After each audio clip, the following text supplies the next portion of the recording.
মেঘ বলতে আপত্তিকে বেশ বলতে পারি। ছাদের উপর মেঘ দাঁড়াতো ফুল পিসিমার বাড়ি। গ্রীষ্ম ছুটি চলছে তখন। তখন মানে কবে? আমার যদি 14, মেঘের 16-17 হবে। ছাদ থেকে হাতছানি দিত, ক্যারাম খেলবি আয়। সারা দুপুর কাহাতো ক্যারাম খেলা যায়। সেই জন্যেই জোর চুরি হয়। হ্যাঁ, জোর চুরি হতো। আমার যদি 14, মেঘের 15-16 মতো। ঘুরিয়ে দিতে জানতো খেলা, শক্ত ঘুঁটি পেলে জায়গা মতো সরিয়ে নিত আঙুল দিয়ে ঠেলে। শুধু আঙুল, বোর্ডের উপর লম্বা ফ্রকের ঝুল ঝপাং ফেলে ঘটিয়ে দিত ঘুঁটির দিক ভুল। এইখানে না ওখানে, হ্যাঁ হ্যাঁ এইটা না ওটা। ঝাঁপিয়ে পড়ে ছিনিয়ে নিল ঘুঁটির বাক্সটা।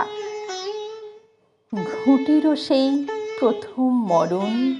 প্রথম মরা মানে বুঝবে শুধু তারাই যারা ক্যারাম খেলা জানে।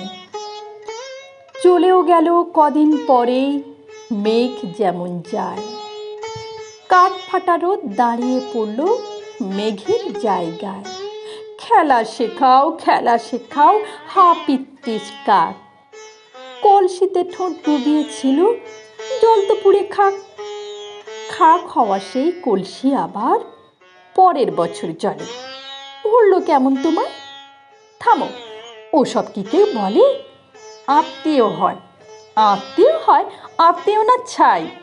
স্পষ্ট করে বলো এবার, সব জানতে চাই। 2-3 ক্লাসের বয়স বেশি। গ্রীষ্ম ছুটি হলে ঘুরেও গেছে 2-3 বছর। এই জানে সকলে আজকে দগ্ধ গ্রীষ্ম আমার। তোমায় বলতে পারি, মেঘ দেখতাম ছাদের ঘরে ফুল পিসিমার বাড়ি।